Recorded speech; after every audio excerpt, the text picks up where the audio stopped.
there's a little bit of fear for me to represent gay Black men in a professional space. And the reason I think that there's a little bit of fear there for me is because I don't want that to be the who I am. Even though I'm not ashamed of being Black and I'm not ashamed of being same gender loving, it's that I just don't want people to immediately go there. What's good, fam? And welcome to Just Draws. This is a show hosted by two Black gay men who are smart, sometimes funny, and not afraid to say the quiet parts out loud. We talk life, love, sex, culture, mental health, politics, pop culture, and everything in between. So whether you're here to laugh, learn, heal, or just feel seen, you're in the right place. What's up, everybody? Welcome back to Just Draws, a space where real conversations live. And performative nonsense does not. We keep it raw, vulnerable, and stripped down. That's right. RVSD. I'm your host, Jeff, and you can find me at Jeff Levels Up on Instagram and Twitter or X. And this is your boy Darius, aka DMC. You can find me at Closed Minded on Instagram and DM Curitin on Twitter/X. All right. So tonight we are coming from the Student Career and Success Center. Yeah, I have been there a few times.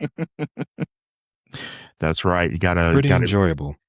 That's right. That's when you know you're getting ready to either be on your way out or getting ready to intern or do some type of summer program. Mm-hmm. Yeah. And that and trying to figure out, how much money you're gonna make. Right. Hopefully try to see who hiring. Yeah. What y'all doing? When the career fair is. Okay. All of that. Yeah. All right. So let's get into it. Tell us what we got going on tonight. All right. I'm going to turn my phone off.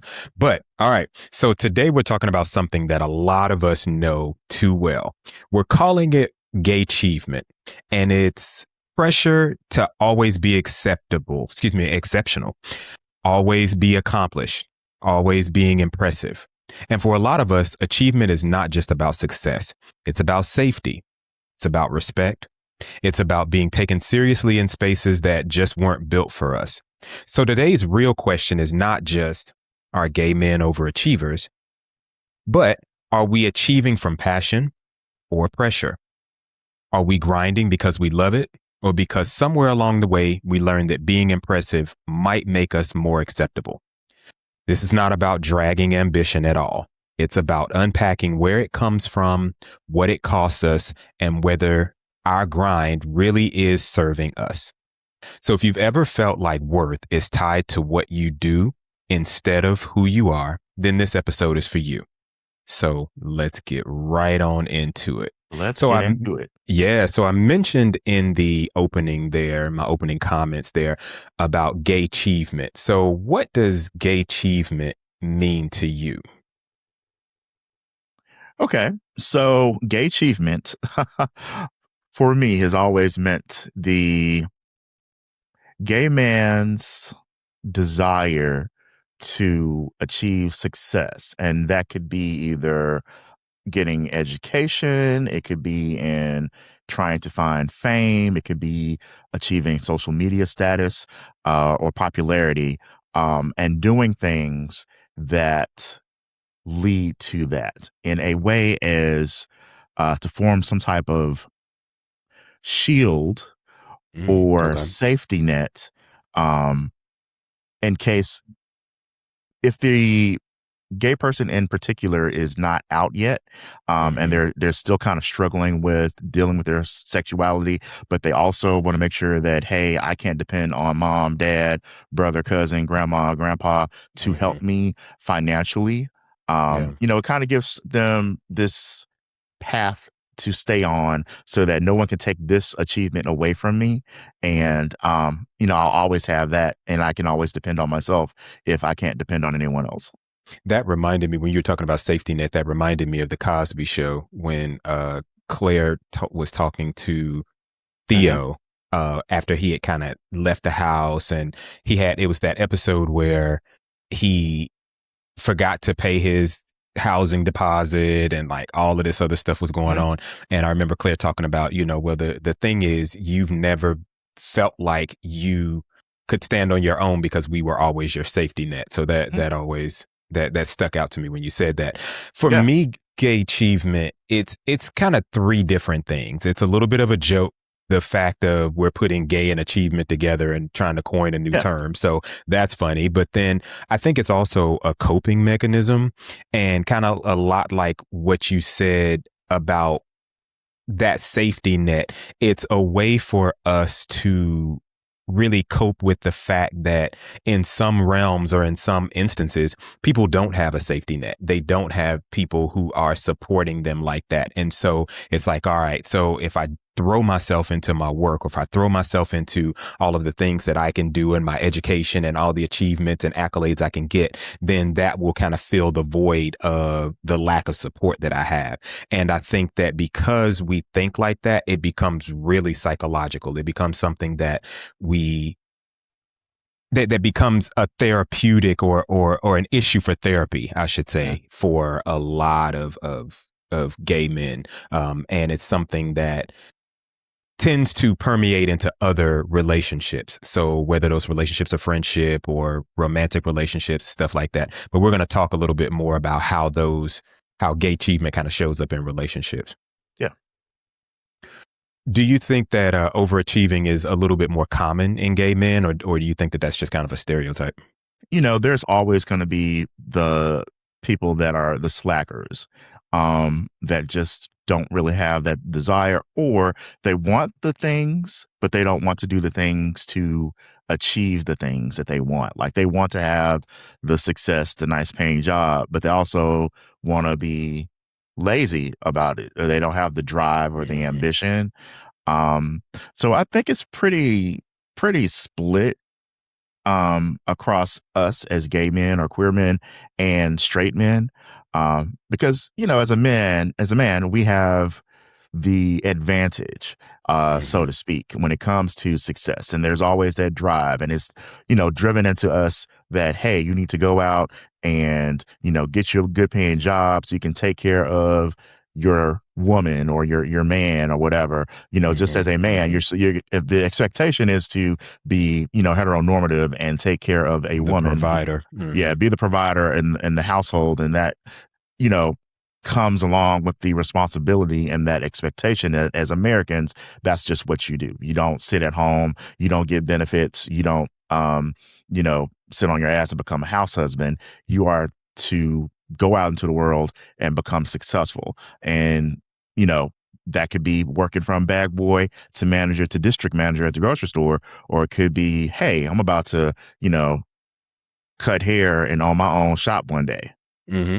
Yeah, which is a lot of how entrepreneurs kind of start. They start with something really small and they work their way up to whatever level of success that they're looking for there. I think that it's a little bit of both. I think that it is a stereotype. I think it's something that we wear as a badge of honor sometimes, because going back to what I said earlier about coping, I think that those achievements and those accolades help us when we are trying to fill voids. And again, it becomes that stereotype because we tend to latch onto it. And because so many of us latch onto, or can, I'm not going to say everybody does this, but because so many of us latch onto our achievements, that then people on the outside looking in just go, okay, well, that's who they are. And so you just kind of go with the fact that, hey, that's what everybody says I am, instead of trying to dispel it or debunk it. It's like, well, I'm going to lean into it, But yeah, I think a lot of it has to do with those voids, or the other thing that I think it is this desire to impress, or this desire for acceptance from other people. Because I know growing up for me, me getting good grades in school was always that. It was always, I wanted to be able to come home and say, hey, I got straight A's, or Right. hey, I got 100 on this test. Part of it was because I would get rewarded for that, and I enjoyed the reward. But a lot of it was just to see the acceptance and the pride in my parents and my grandparents when I came home with good grades, or I came home with a good report, or I drew this poster that won a prize, stuff like Yeah. that. The accolades. Did you ever And have those? yeah, I mean, I felt like I naturally just kind of fell into the achievement lane just because there was this expectation. As I mentioned on the show before, I was one of those gifted kids He was and an AG. all that. So yeah. So, you get into those programs in school and they're, oh, this kid has an aptitude for this skill or that, or they're a problem solver, or they're an analytical thinker. They put you into these little things because you are exceptional or whatever they want to call it. And, there's that expectation that, hey, this kid is going to make something out of himself. He's going to clearly go to college. He's going to clearly do all these little things. And yeah, I wanted to have the straight A's and all that stuff. I didn't always have straight A's. I was mostly a A and B student, but I was okay with that. As long as I didn't bring home a C or a D, I was good, or F. But I was always, one of the smarter kids or one of the geekier ones in my class. So, it just kind of came with the program. But yeah, did I like to get the likes and like, hey, look at what I got, this and other? Sure. Right. Those were the internet likes back then, was the praise from mom and auntie and uncles. Yeah. And the toys I used to get, that was always the thing, Okay. And once I brought home something good, it was like, okay, well, let's go over to Target. Well, it wasn't Target at the time. It was where I was, it was Richway, or then it became Golden Circle, and then it became Target. But we go there, or we had a store called Zayre's. If you're from North Carolina, you'll remember that. But we would go there, and I'd get a toy, or I'd get something, or I would get I would get a special meal, or something like that. So the reward was definitely there, but it was always the likes and smiles and hugs from family that was there. Okay. Yeah. Miss all that. Did you feel like any pressure when it came to achieving those things? Like, did you feel like it was forced that you have to do that, or sometimes? Okay. Yeah, sometimes it did. Sometimes I felt that I needed to either meet where I had just left from, or I needed to exceed that. But that was self-imposed pressure. So it wasn't a situation of my parents were saying, you better not come home with this, or you better not come home with that. Knock on wood, I never got like an F, a D or an F on a report card. Now on a progress report, I might have gotten a D, but that didn't count. That was just a, hey, this is what it is. But and that didn't happen until I got into like junior high. But everything else in elementary and even like in high school, I never got anything super low. I've failed tests before and stuff like that, but never gotten a low grade on like a report card or a final grade. Right. So there was pressure that I kind of put on myself to do that, and there's pressure that I still kind of put on myself, real talk, because I feel like in the space that I'm in now in education, sometimes you have to prove yourself to certain people, or you feel like you have to prove yourself to certain people because they won't see you as their equal. Okay. And that causes sometimes some undue internal conversations. I'm not going to say it's stress, but it does cause some undue internal conversations. What about you? I never really felt pressure, but kind of like you, I knew not to, like I said, as long as I didn't bring home anything bad, I was okay. But I never felt like stressed about it, or like, it was just kind of like, all right, this is just a thing that I'm going to do. I was pretty much given my own reign when it came to, what classes and things that I was taking. I never had to, my mom was never like, you have to take this advanced class, or you have to take this level classes. I know that I didn't have any of that. It was just kind of like, okay, Jeff, whatever you take in school is fine, but whatever those grades are, that's it. So to me, it never really felt like a pressure thing. There were subjects and classes that I did have difficulty with that I had to work harder on, of course, but Oh yeah, if it was definitely. anything that was like a history or social studies or English, I was good when it came down to science and math. And even though I'm a science major, that's where things got a little bit rocky for me, and I would have to do a little bit more work on the math stuff. But if it was anything that needed me to write a book report or something like that, I was really not concerned about excelling there. Yeah, math. I was good in math up until algebra. When algebra hit, I was like, I do not understand this shit. Yeah. Why do I need to learn the quadratic equation? I don't understand. So algebra, geometry, algebra 2, and maybe I took some trig too in high school. Those were the worst. Mm. But it did kind of help me when I got to college because I did not have to take college. I'd have to take college math at all. I had tested out of it because I had gone so far and struggled so much prior to that. But I was like you, science was not my friend. I enjoyed like chemistry, but I didn't enjoy anything else. And I still kind of struggle with science now. But yeah, English I'm good on. History was okay. I don't like memorizing dates a lot. So there's certain things that I enjoy, but history you can have, but give me English and give me those lower maths, and I'm okay. I'm okay with that. Pre-algebra and below was what you were all about. But when it came Maybe not even pre-algebra. Yeah. Below pre-algebra. Yeah. PEMDAS. Yeah. Give me math that. 7. Yeah. PEMDAS. Yeah. Give me Okay. that. And anything in that I can do. And I can count money. So, and I can budget. That's about it. Yeah, I even like I said, I struggle with some math classes, but ironically, I like trigonometry. I did not really like calculus or even algebra 2.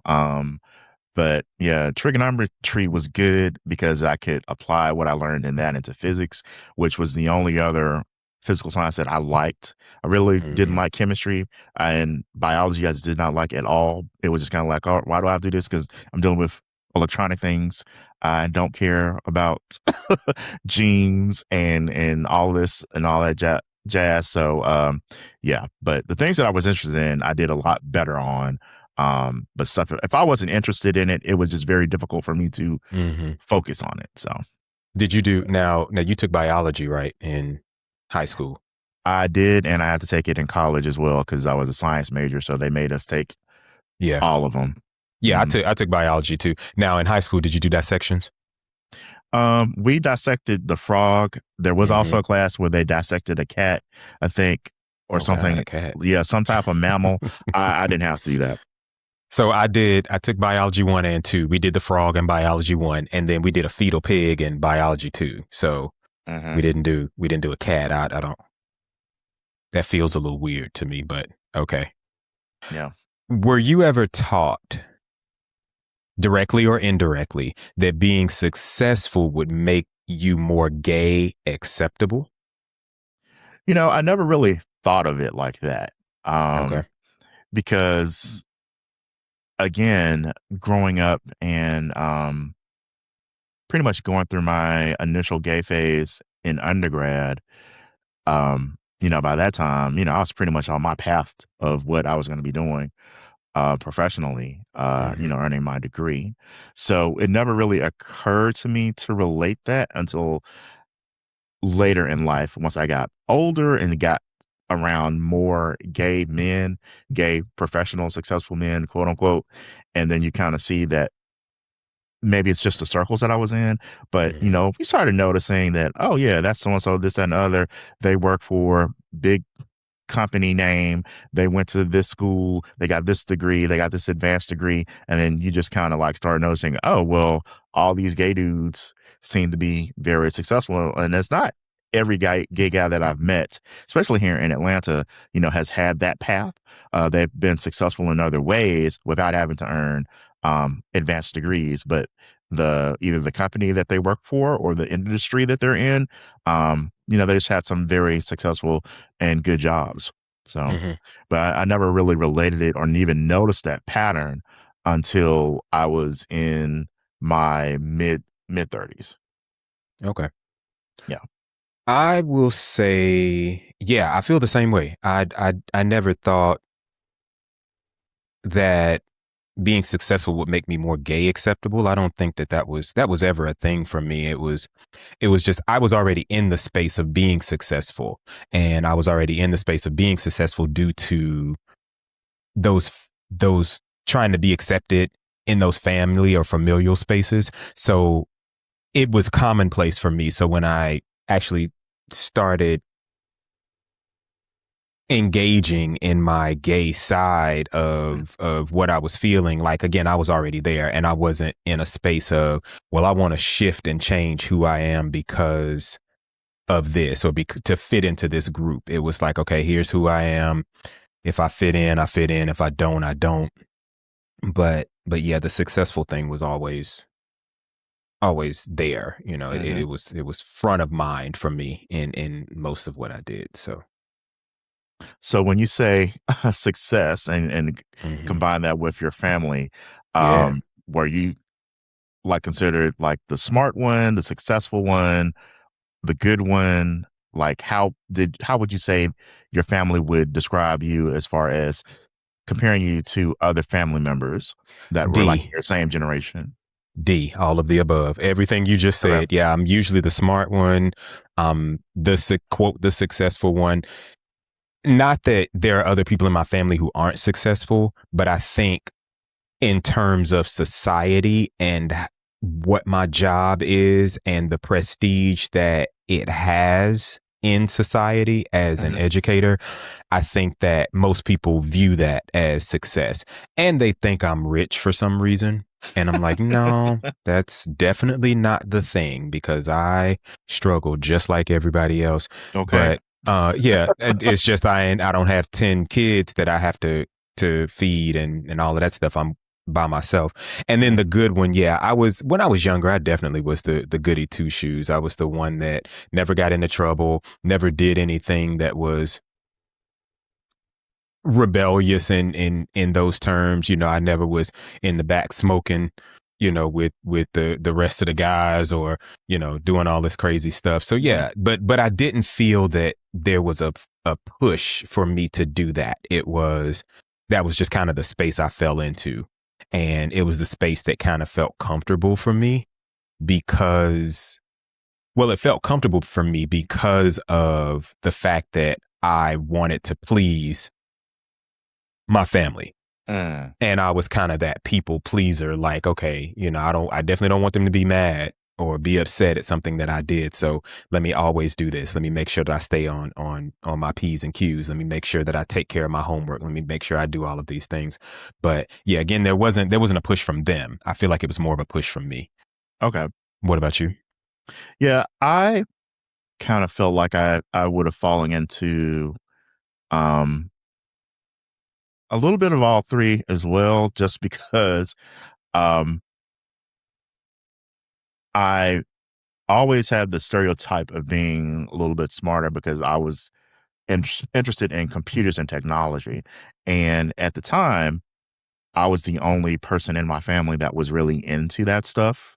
Hmm. Everybody else in my family, and this includes my extended, aunts, uncles, cousins, um, were into either going into education or going into a science like, doctors and psychologists and things Hmm. like that, or nursing.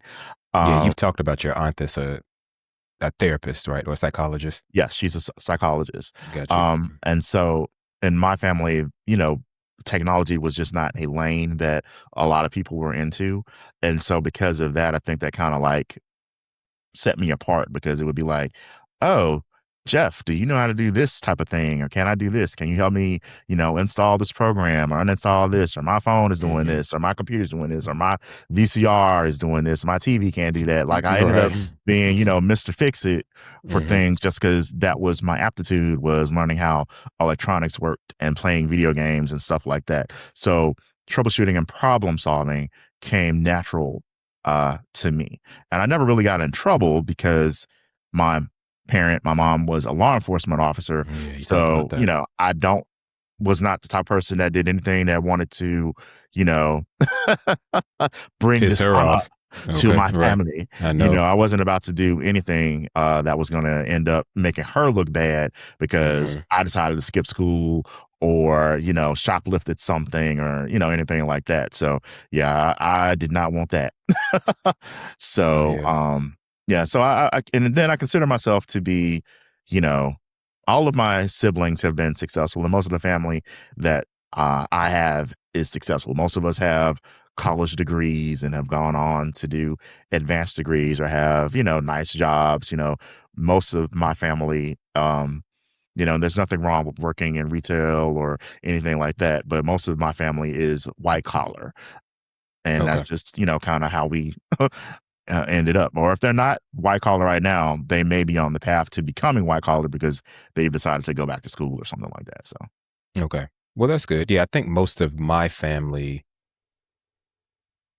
most of them now would be considered white collar, but I do still have a decent amount of family who would be considered blue collar, definitely. And they hold their own. They do just yeah. fine. There's no qualm there. Or there's no, oh well, you need to get a job that's in this or get a job in that. So it's all success there. Yeah. Do you feel any kind of extra pressure to represent gay Black men in like a professional or an academic space? Um, I don't. And that's just because currently I'm working from home. So I'm rarely in the office. Mm-hmm. And where I work now, we do have different employee groups where you can join the men's club, the gay men's club, the queer club, the African American club. There's all these different clubs that you can join and participate in different service projects or things that they actually do inside the office. But because I don't really interact with my uh, colleagues like that, I Mm-hmm. just don't really feel like I'm representing them. Okay. Now, in a previous job, I mentioned before that I was, I started from day one, like I'm gay. Mm-hmm. And, it Mm-hmm. made it a little bit easier. But even in that situation, then there wasn't a lot like I felt like I wasn't feeling like I was carrying the torch for all the gay Black You men to weren't come. holding up the bloodstained Yeah. banner. I wasn't, the one lighting the path or digging the trail, because there Or really throwing the wasn't. first brick. Yeah. Right. There wasn't like a path Mm-hmm. for someone under me to like come into the next step and then a path for me to go up from where I was just because of the type of job that was. But I made it known, that I was gay. I didn't feel like, oh, I can't do this because I'm, you know, Black and I'm gay. And I got to do all this stuff because the company was very open about inclusivity and diversity, equity, belonging, inclusion, and all of that stuff. So there Because wasn't. your boss was part of the Libiquita community Yes, too, right? she was a Mm-hmm. part of the Liga Biga Tiga, Yeah, that's right. but I'm not going to talk about that lady. I I'll think just that's say, best. you know Mm-hmm. what? I'm gonna just say this: Mm-hmm. just because you are my kinfolk, skinfolk, you're not my kinfolk. I'm gonna leave it at that. My Yeah. skinfolk ain't always my kinfolk. My My kinfolk queer folk ain't always ain't my. all. Let's Mm-mm. come up with something that rhymes with queer. Ain't always my near folk. There we go. Right. Mm-hmm. Mm-hmm. I'll Yeah. keep them close.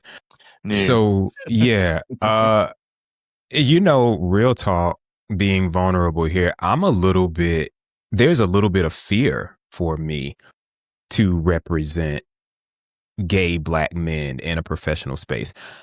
And the reason I think that there's a little bit of fear there for me is because I don't want that to be the who I am. I don't want to be identified as that first, even though I'm not ashamed of being Black and I'm not ashamed of being same gender loving.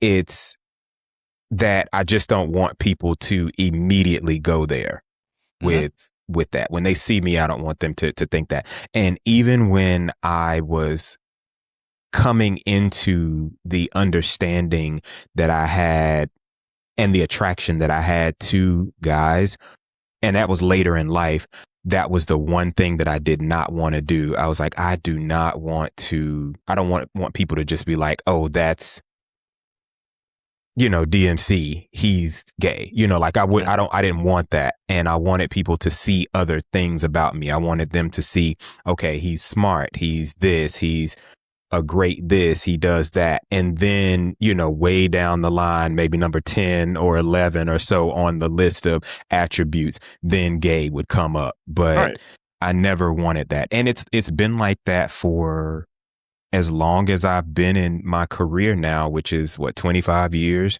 And I've never led with that. If people know, they know, but I don't go into spaces like that. I don't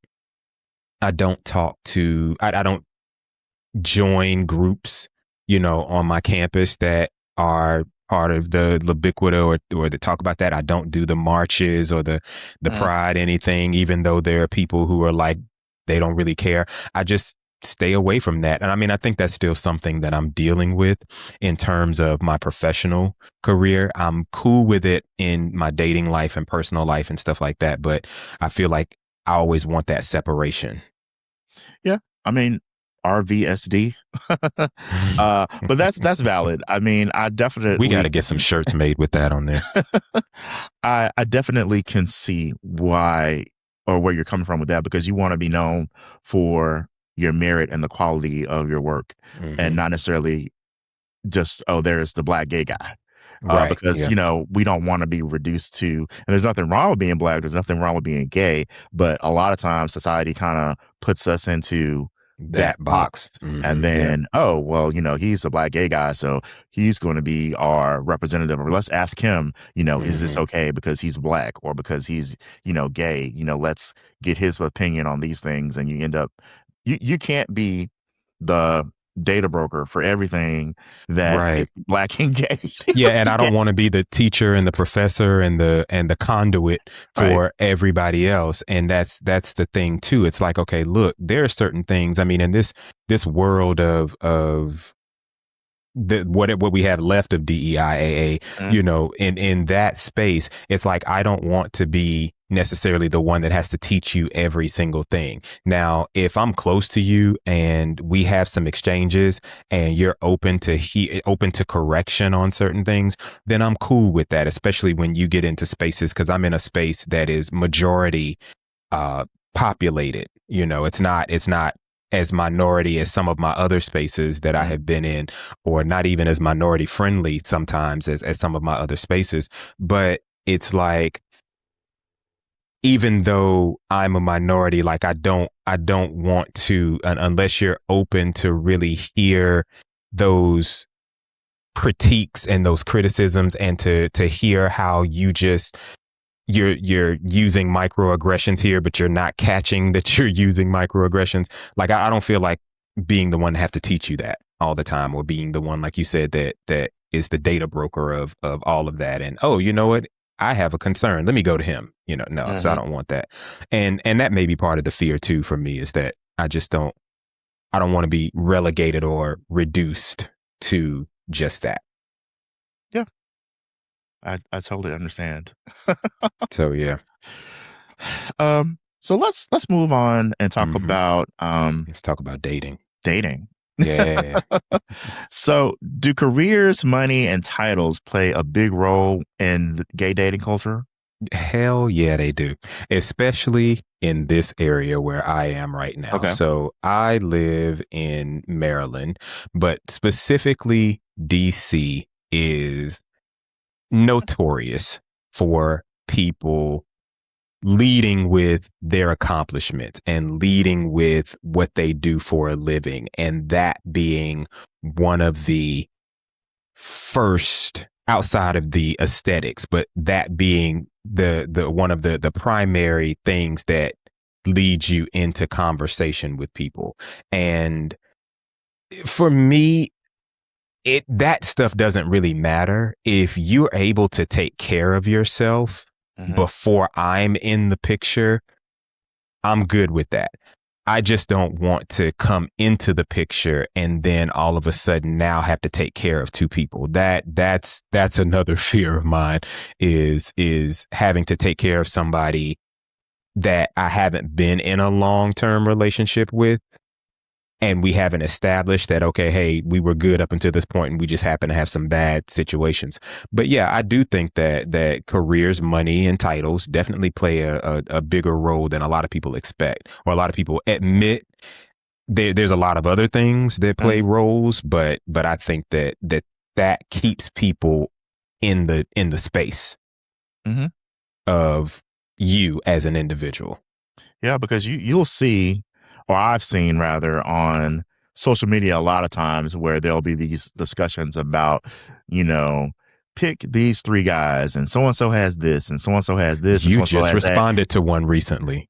Yeah, and I someone think. will be like, hey, this person doesn't have a college degree, but they own their own business and this, that, and other. And like a lot of people have these expectations where, well, I accomplished these things, so I need to have someone that has also accomplished these things or on their way to accomplishing these things, because I don't want to be with anyone that, has to call their manager to get time off because I like to go on vacation and I got unlimited PTO and I can do all of this, that, and the other. And I Or need somebody with a passport. I need somebody with a passport. I need somebody that doesn't work retail, that don't have to get somebody to cover their shift and things like that. And I'm like, Right. I work a white collar job and I still have to have someone cover for me when I take off, because I've got responsibilities. I can't just up and leave and, leave my boss and my colleagues hanging in my department, because they need to be able to I need to be able to hand off my things. But yeah, I think it's interesting when people, make those things part of their dating requirement. I mean, sure, I don't want to take care of anyone either, but I feel like you just said, if you can take care of yourself before I come into the picture, you can be working at KFC, being a manager, deep frying chicken, popping out chicken littles, and if you are okay with that, me too. If you can deal with that, you can pay all your bills and you don't need me, then great. That's fine. Because now I know what to expect. I know that you may have to work on a Saturday night. You may have to work on a Friday night, or you can't stay out because, you got to go to work in the next morning, then on days that I may be off, when I can just up and pretty much take any day I want, off if I want to, within reason, I'm fine with that, because that you are successful, and I don't need you to feel like, well, you working at KFC, well, you need to become a manager. Okay, well, you need to become a district manager. Like, I don't need you to feel like you have to be on that path of success. If working at KFC is fine for you, that's great. Cool with me, because we're getting along and we're doing the things that I feel are important when it comes to a relationship. So what you do really doesn't matter to me in that sense. Have you random ass question for you and for our listeners/viewers. Have you noticed how whenever we're talking about somebody who may not have what society deems as a prestigious kind of job, or a job that would make a lot of money normally, we tend to always go to fast food, or we always kind of use the example of fast food. Have you thought about why we do that? I use that because I feel like it's relatable, because we always talk about McDonald's was, people's first jobs and things like that. And I think that it's something that people can counter, like, oh yeah, I used to work for a fast food company or in a restaurant. I can, excuse me, I can counter relate how, or see how that career path could go, because McDonald's, KFC, Burger King, these are franchises of big, international companies. Mm-hmm. So it's not like you own the McDonald's. Now, if it was a McDougal's or McDougal's or something like McDowell's. that, McDowell's, yeah, Mm-hmm. where, Okay. it's your own restaurant, then that's a little bit different Mm-hmm. because, hey, now you have the opportunity to like expand, like it's your own restaurant. You are the entrepreneur, which kind of goes back to what I was saying before. So even in that case, if someone was like, I own my own car wash or my own barbershop, I Mm-hmm. have the expectation that, hey, I'm probably not going to see you on Saturday night because you probably going to be cutting hair Mm-hmm. all day long for people to get ready to go out to the club or go to church I'll on go to Sunday church on morning. Sunday. That's right. So, I'm Give going to have God the your best. expectation, that our dates may not be on a Saturday night because that may Mm-hmm. be when you make your best money. Now we may have to go out on Sunday evening or Monday evening or something like Mm-hmm. that, and I would have to understand that because I would have known that going in and would not have the expectation that you'd have the free time. Now, when it would come to, hey, I want to go, let's go do this. Let's go on this weekend trip. Let's plan it out. If we got to do that 90 days ahead of time, I'm cool with that. Mm-hmm. I know that 90 days we'll be able to go do it. It may not be a situation where, hey, there's this thing coming up out of town in 2 weeks. We can just drive down there and come right back. You may not have the space to do that because you may need to book some clients. Mm-hmm. Yeah. That's a question for our listeners and viewers as well. If you have a tendency to lean immediately into a McDonald's or a KFC or a Burger King, and when you're talking about someone maybe not having a super prestigious job, think about why we go there. I can't tell you why we go there. I think it's cultural. That's just kind of what people have used as an example. But I just recently, when you brought that up, I was like, I wonder why we do that. Why we go, where you could be dropping fries at McDonald's. I wouldn't care. But it's like, that's the first example that we always go to. I'm like, I don't know. But have you ever felt like, or when you were dating, did you ever use your achievements as kind of part of your dating resume? I did not. Mm-hmm. I think here, while it is important that people, feel people similar to your situation in the DC metro area, um, people do care about what you do for a living, but I don't think they care as much as they do up there. Like down here, it could be, you know, who you know. Mm-hmm. But as far as like achievements, I don't think that that really matters at the end of the day. I feel like a lot of the dating culture, at least when I was dating, what I did when I finally did make it to the dates, not just meeting someone and talking to them on app, it would come up, sure. But I don't think it was anything that kind of like deflected people away from me. Mm-hmm.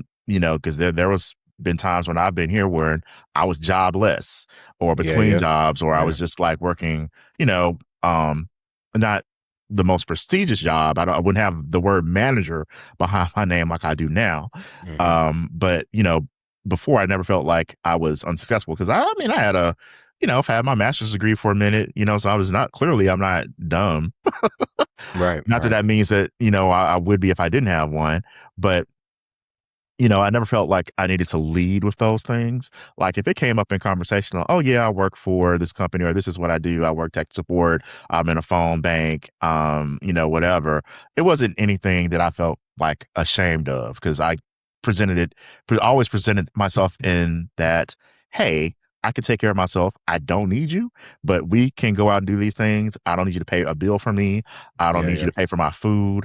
I can pay for your food. You can pay for mine on these dates and it'll be fine. But I will not be asking you for any assistance through this dating thing. And there's been guys that I've dated that were a little bit more successful than me or made a Mm-hmm. little bit more money than me, Mm-hmm. but not so much where I felt like, oh, he can take care of everything and I feel like I can't do anything or I just can't match that right now with the job that I have.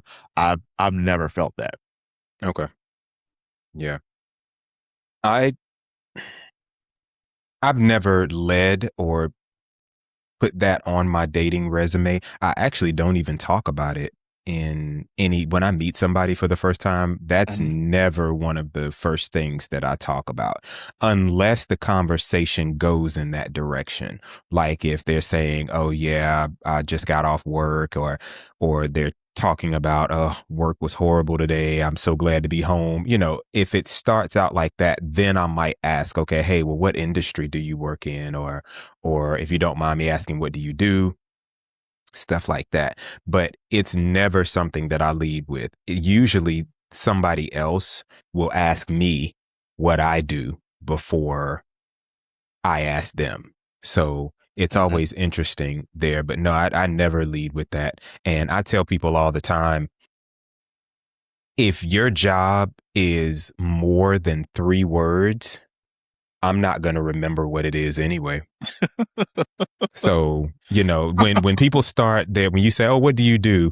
And they say, "Well, I work with," or "I do," I'm going to forget already Mhm. because it's too much stuff that you do. Well, I do government contracts for a major so and so label that does blah, blah, blah. I'm not going to remember that. No, like I need a job title. So if you're a pediatrician, if you're a lawyer, if you're a nurse, if you are Mhm. a technician, if you are a fry cook, like I will remember those things. So you'll be But like, you just want somebody to tell you that they're a comptroller or they're a program manager or something like that, but you don't need them to tell you. sometimes I'm like, see, I'm scared to ask now what what program manager, what do you do in terms of project management? Then it gets into the weeds of all of the stuff that they do and all Mhm. of that. So yeah, I like simple jobs, really simple. I'm a teacher, I'm a pharmacist, I'm an equestrian, I'm an equestrian, I do stuff Mhm. like I want stuff like that, like something really Okay. simple. So So I yeah, a got lot to of times, yeah, go ahead. no, go ahead. I'm sorry. No, I You say said a lot of sometimes times, but it's too much. Yeah, it's just too much stuff, and I'm not going to remember that stuff. Just like you've known people that I've dated, and you've been like, "Oh, well, what do they do?" And I'm like, "I can't tell you. I don't really know. I just they work. They work a job, and that's all I can tell you." Mhm. So that makes me think of something, as far as like dating, do you think that part of people becoming successful, those people that lead with their accomplishments and where they work and who they know and things like that, do you think that people do that so they can be more competitive in the dating hmm field? I do. Like, I think that they. Yep. I think that they do that to have an edge on somebody else or other people. Or the other thing that I think it is that it goes back to what I said earlier. I've worked so hard to fill these voids that I want everybody to know that I have worked mm, hard to fill these voids. There's somebody that I met, and I might have talked about this guy on the podcast before, but I'm not going to mention his name. But he actually lives in the Atlanta metro area. And I've met him through a program that I was working with, that I was coordinating and directing for a little bit. And I reached out to him to be a mentor for this program. And as I'm having conversations with him, about what the program is doing and what we're trying to do and why we'd love to kind of have him because he was accomplished and all of that stuff, he stops me and says, "Okay, did the person who reached out to you to tell to for you to reach out to me, did they tell you who I was?" And I was like, I mean, I know your name, you know." And so then he goes, "No, I am Dr. So and so and so and so and so and so." And I was just like, "Okay, um, that's cool. I mean, I have a doctorate as well. And what does that mean? Like, does that mean because you're a doctor, so and so and so and so, that you're not going to be able to do this program? You're not going to be able to right. mentor in this program? Is that what you're saying? Because I don't see why I needed to know that." But that one specific person completely turned me off to, I think I got off the phone shortly after that. And I was like, "Okay, well, you know what? Thank you. I'm good." So I was like, "Nah, I don't think that you're going to work for this, because if you're somewhere touting to me who you are and all of the accolades that you have, how is that going to help somebody else?" And so, Yeah. yeah, I hate that. But I do think that part of that is, yeah, I wanna one up the next person that's coming along. Yeah, to me, that seems like a lot of trouble just to land a man. Like, Right. if you're Yeah. not gonna, if you are not trying to achieve the achievement for yourself and earn it for yourself, then what's the point? Like, I'm not about to Hmm. be like, oh, let me go get my doctorate in XYZ just for these dudes out here because they ain't about nothing. Because they don't care about that. All they care They about don't is care how about big your none. dick is. How big it is, how much How, body fat you got, yeah. how much booty fat you got, Yeah, exactly. how And you can know you twerk on it? right, all of that. Those are the things that these folks Hmm. care about. They don't care about nothing about Yeah, that. they don't. But that was a good question though, because it definitely exists out here, and it's crazy that it's crazy to think that people go to that as a thing, But hey, that Yeah, is what it is. people do what they do. They do. Yep. People will people. Exactly. Let's talk a little bit about burnout and mental health as it relates to achievement. So, Mhm. first off, have you ever been burnt out? Let me ask that first. I have. Okay. I have been burnt out. I was burnt out even in undergrad, getting Hmm. towards the end. It was just Senioritis.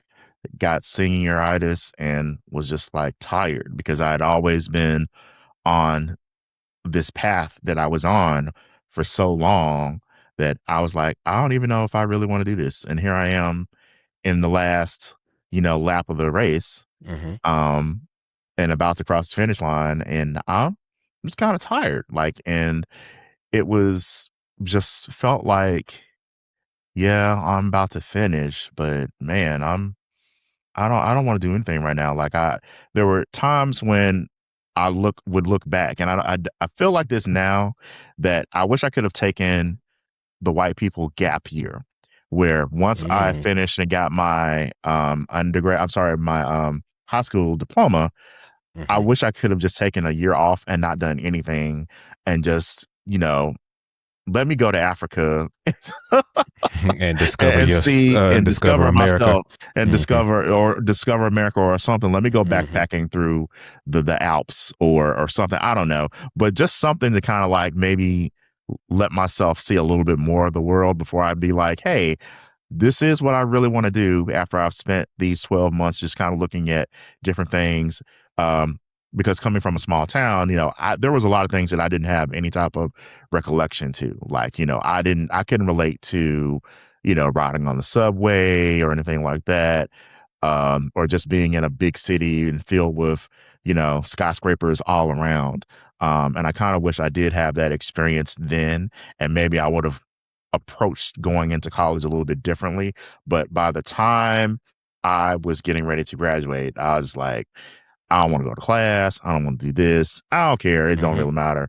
And some of that could have been because, by this time, I wasn't like out there dropping it low, spreading it wide, but I was in a relationship. Hmm. And that kind of like, oh, I just want to spend time with him and blah, blah, blah, this and other, and got kind of like caught up with that. And as we talked about before, gay men don't know how to date. So gay kids didn't know how to date, at least in our generation. So, Hmm. I'm getting these things that if I was straight and dating, I probably would have already had experience. Like, oh, the lovey doveys of, oh, he's looking at me, I'm looking at him, blah, blah, this, that, other. And, this is fun. I've got this other person. It's fun to do things with this other person. I just want to spend all of my time with you. Um, those types of things. And so by this time I was on actually my second relationship in undergrad. Hmm. But yeah, so I was feeling things that, I did not have the experience prior to kind of be like, oh yeah, no big deal. It's just another dude. I can go on about my business. And I kind of wish that I had those experiences of the emotional and physical that was not getting when I was in high school. Because by the time I did get it, it kind of like will steer me off my path, in addition to the pressure of getting ready to graduate and do these projects. My final project and all that stuff to just get through and be done with it. So it was a lot for me during that time. Do you think if you had taken that gap year though, that you would have gone back to school? I can't say. I probably would have, because I probably would have been forced to, quote unquote, just because I would not have had any idea of another way to achieve success. Maybe that would have meant not going to the school that I went to. That's a possibility. Mhm. Maybe that would have meant going another path that I thought about too, was going to junior college, or JUCO first, and then going to full time uh, um, uh, college and university, because then I could have like eased my way in a little bit better. So Mhm. there's different ways I could have approached it. So I can't say what I would have or what I would not have done during that time now, just because of the path that the looking back, it's so far ago, and I've had so many different experiences since then that I would have had to have been, that's a question that someone would have had to ask me 10 years after I graduated, for it to have many meaning for me now and be able to really answer it with some definitive, yes, this is exactly what I would have done. Hmm. Because I'm not even the Okay. same me that I was 10 years ago when I Yeah, first yeah, moved here. yeah, yeah. True, true. But what about you? Have you ever had the experience of burnout? Hmm. I can't say. Okay. Yes, I can. I was going to say I can't say that I've had like burn. I haven't had burnout as far as a job is concerned. I've been I've been tired, and I've been like, okay, I need to take a break. And that's one thing that I value in myself, is that I am able to say, all right, you know what?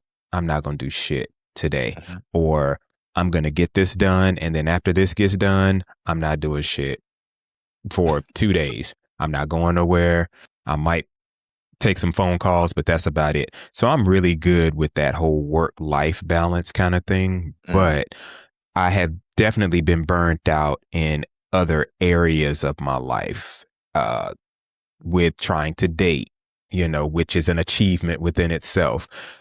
Trying to work with my fraternity, I advise my undergraduate fraternity. So I've definitely been burnt out working with them, having to train and teach and talk to and counsel and all of those things. So I definitely have been burnt out, to the point that I stepped away for a little while. For about 5 years, I stepped away because I was like, I'm tired. I am worn out.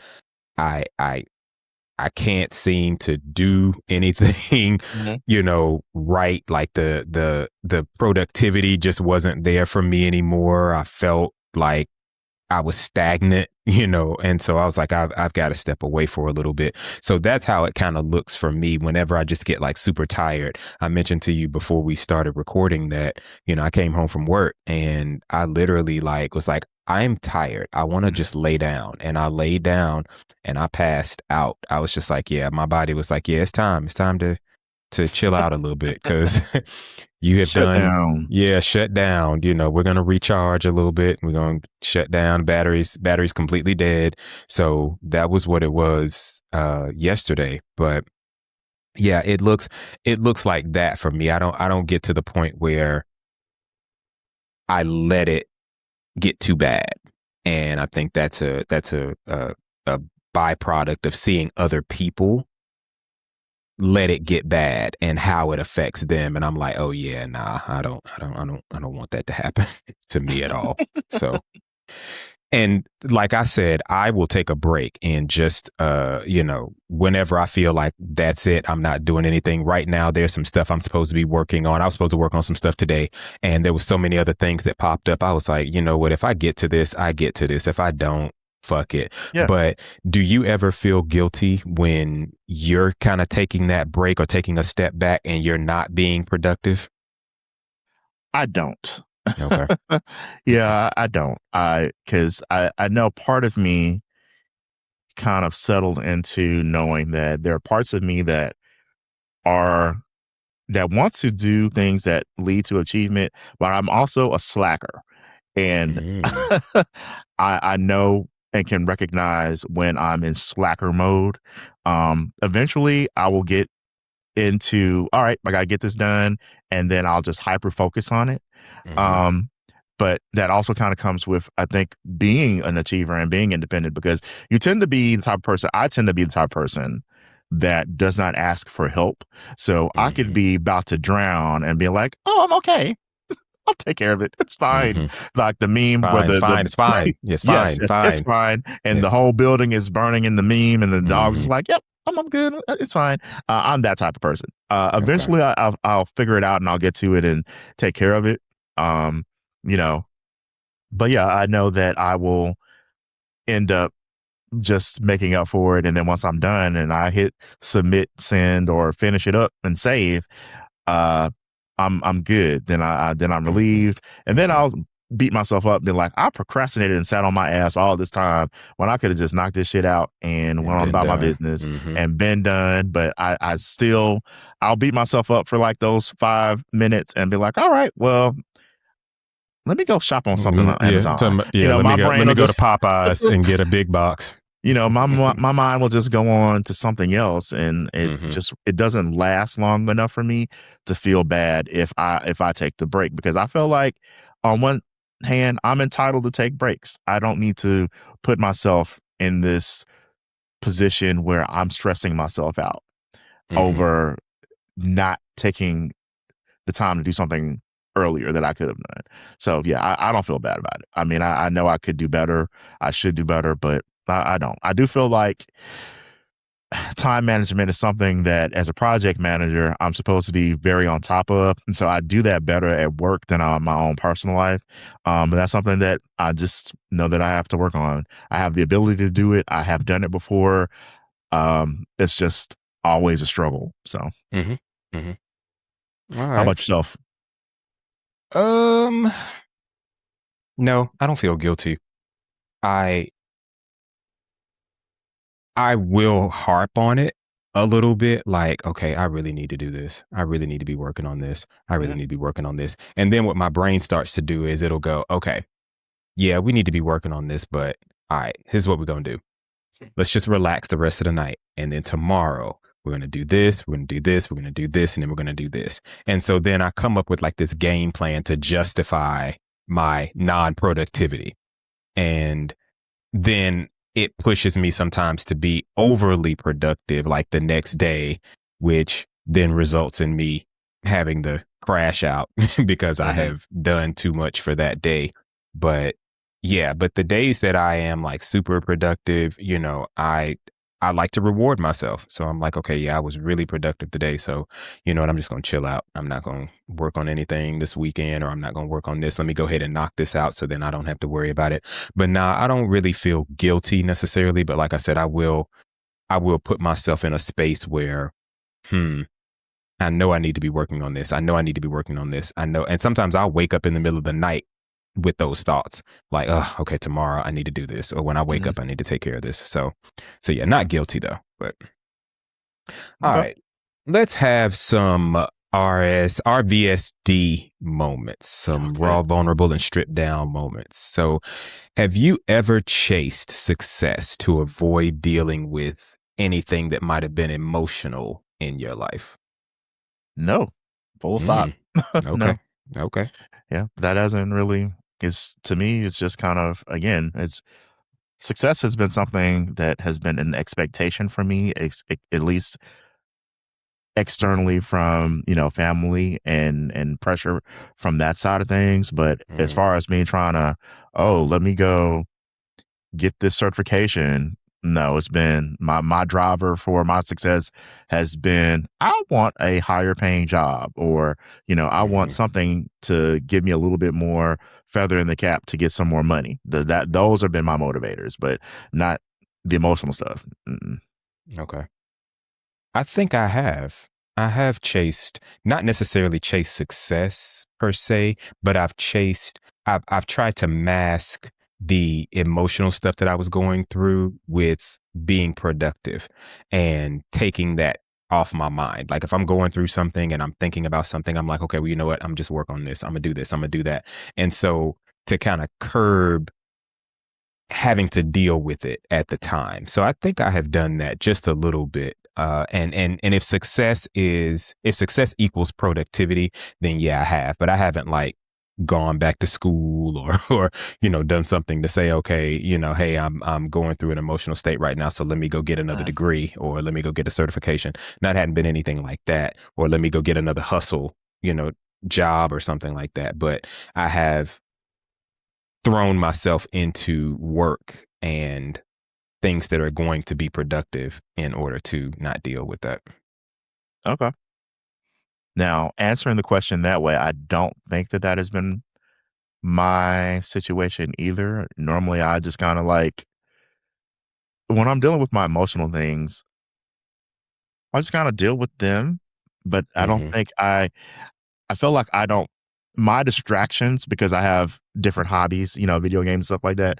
I will probably find myself getting into my hobbies, but not necessarily using achievement or try to obtain another level of success in order to deal with that. So I'll do the escapism part, but not I don't avoid an emotional stuff because of or with success. Now, I also am aware enough that I know that, okay, I'm eventually going to have to deal with this. I don't want to deal with this right now. Let me go turn on the game and get wrapped up into that. Mm-hmm. Yeah. Okay. Okay. So yeah, escapism. Yeah, that's a good word there. hmm Do you Oh, go know ahead. who you are when you're not achieving anything? When you're just kind of like, all right, I'm just in default mode. Yeah, but those are usually times when I'm by myself. Okay. So I'm by myself. I'm at home. I'm chilling out. It's just me and the TV. So yeah. So I definitely know who I am in that. When that's a good question. I'm just not sure. I'm not sure I've even thought about it. Like if I'm not achieving when I'm like around other people, or if I'm in a specific workspace or an academic space and I'm not achieving, I don't know. I don't know. I know that when I was thinking about it now, when I was in grad school getting my PhD, there were points where, you had all of us had imposter syndrome that Mm, were in my cohort. So it felt like you needed to always achieve and do something in order to feel like your place made sense, or that you were supposed to be, that you were where you were supposed to be. okay. But it wasn't that we didn't know who we were. It was a thing of, I know I need to, to continue to keep my spot. So it was that kind of thing. It was weird, the way we kind of thought about it, because all of us were super intelligent and all of us had Mm, things to contribute, but sometimes it was difficult for us to see that. okay. Yeah, for me, I know who I am just because I spend a lot of time in between achievements. So like there's a certification that I need to work on. And the last certification that I got, or that I want to work on, I don't need to or have to. The last Hmm. certification that I got was a couple of years ago. And so before that, I wasn't doing anything. Like I had a different certification and I was like, cool. Like once I got it, I was like, all right, cool. I don't have to do this studying anymore. I got to worry about passing this exam. I am good. And then an opportunity at work came up to get a certification that they pay for. And I was like, all right, cool. I'll do it. Um, Sat into the class, did that over the weekend or whatever. And it was all good. And I was cool. And then it's kind of like, okay, I've got this extra feather in the cap again. Let's move on to something else, or let me not do anything rather, and just kind of twiddle my thumbs, get back into my normal life where I don't feel the pressure of trying to do something or, make something or get that achievement because I don't have those. What if I fail this class? What if I fail the test? You know, and I Hmm. got to pay this money out of pocket. What is my boss going to think? I That never even kind of came to my mind during the time that I was going through it because it was like, yeah, I know I'm gonna pass. So what am I worried Yeah. about? Yeah. Right. Right. Right. Right. Um, so one last question here. Do you think that some gay men are successful out of just passion that they have for what they do, or do you think it's out of survival? And that survival could be a lot of different things. You know, I feel that you have to have some type of passion for whatever it is that you're trying to be successful at. Um, but there's also a lot of motivations um, that may not necessarily be survival. Um, because a lot of us, again, and to kind of dial back to what we talked about a few minutes ago with dating, a lot of us want to be the best version of ourselves to present to another man so that we can either have sex or have some dates or eventually Mhm. land a relationship. And if that's our motivation, then yes, we could use that um of success to try to, you know, land a man, be more attractive in that way. And the success is just kind of like a byproduct. But, survival, I think for the majority of us, it's not necessarily survival because a lot of us that are, once you get a college degree, and I don't feel like a college degree or a master's degree is a win button, but it Mhm. definitely puts you ahead of the game for someone that does not have those things. But you still have to have the drive in order to use whatever that degree is, that certification is, or that doctorate in order to get a job that makes sense, that makes money, that you can actually pay your bills and do the things that you need to do or want to do in life. So I don't feel like from the majority of people that it's really about the survival. But I do feel like you need to be passionate about what you do because if I wasn't passionate about technology, I would not be successful at it. If you weren't successful in education or passionate about education, you would not be successful at it because you'd be like, well, fuck this kid, fuck these kids. I'm not doing any of this. Okay. Well, Like, I say that sometimes now, but you know. so I feel like there has to be a little bit of passion and drive to that motivates that success so that you can, you know, be a productive member of society and be upwardly mobile, but not necessarily survival in and of itself. I think the survival part is just a byproduct and it just kind of like comes along with it. Now, there are some people that probably need to be successful to survive because they are really at the bare minimum, but I feel like they've got other things that they need to work on, outside of just achieving success. They got to get the basics right first. Mhm. Yeah. Yeah. I think for some gay men, survival equals acceptance. Okay. And so I think that in those instances, that's where I think they work at being successful because they want that acceptance. And that acceptance can come from someone whom they're trying to date. It could Mhm. come from the fact that they have been counted out by family members or other teachers or people in their lives that said that they weren't going to be anything and they want to prove them wrong. So I think in some instances, it's been that for some gay men. And those are the gay men that I tend to see that lead with their accomplishments and they Mhm. lead with their achievements because it's like, hey, this is something, again, that I have worked at. And this is something that you need to know that I worked at. And you're going to look at me a certain way because I have worked at this and I have worked in this space and I have done the whatever it is that I need to. I've reached the pinnacle or I'm almost at the pinnacle of what it was.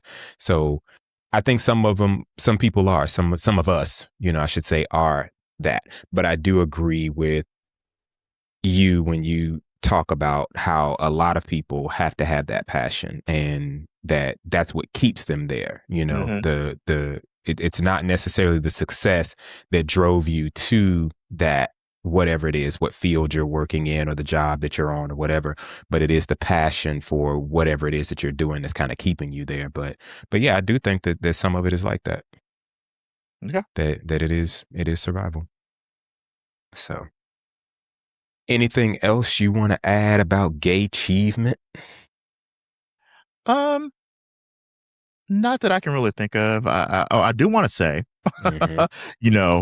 Before we move forward and close out, though, if you've been paying attention, we're a little bit more dressed up We today. look good. Okay. Yeah, we definitely do. So I was actually going to say that at the very end. Oh, okay. And yeah, no, you're fine though. That was completely fine that we said it. So if you're not watching us, you need to flip it on so that you can see, what we look like. And I don't have on a hat. It's one of the first times that I haven't had on a hat on the podcast in a while. In a while. Yeah, long time. So so I was like, I'll let y'all see, my head. But yeah, that was the reason why we dressed up, because we wanted to achieve, and show our level of success and be able to put on some dressed up clothes. All right. Anything else? I don't have anything else. All right, cool. So as we wrap up, here's one of the real takeaways of today. Ambition is not the problem. Growth is not the problem. The problem is when achievement, becomes the only place we let ourselves feel worthy. And a lot of us learned that being exceptional was a way to survive, a way to be respected, a way to be accepted, and a way to be taken seriously. So for some of us, overachieving was really not a choice. It was more strategic. But survival mode is not the same as living. And excellence should not cost your peace, your health, or your joy. You don't have to earn humanity. You shouldn't have to. You do not have to achieve your way into being enough. So if you're tired, if you're burned out, or feeling like you always have something to prove, let this be your reminder that you're already worthy. Everything else is just extra. But we want you to let us know, are you achieving from joy, or are you achieving from pressure? So drop down in the comments and definitely let us know. All right. Thank you for that, Darius. That's going to wrap it up for this episode of Just Draws. We hope you felt the love, laughed a bit, and maybe learned something new. Yep. And just like I told you, remember, the conversation does not stop here. We want you to follow us individually on our social medias and on the Just Draws podcast social medias, and let us know your thoughts. Share your stories, or just let us know, hey, I see you. All right. Until then, just be bold, just be beautiful, and most importantly, try to stay upwardly mobile. Please, okay? And we'll catch y'all next time. All right. Peace. Make sure you subscribe and share the show, because the algorithm only listens when you all make noise. Follow us on social media, tap in with the community, and keep the conversation going. We look forward to seeing you and hearing from you. Peace.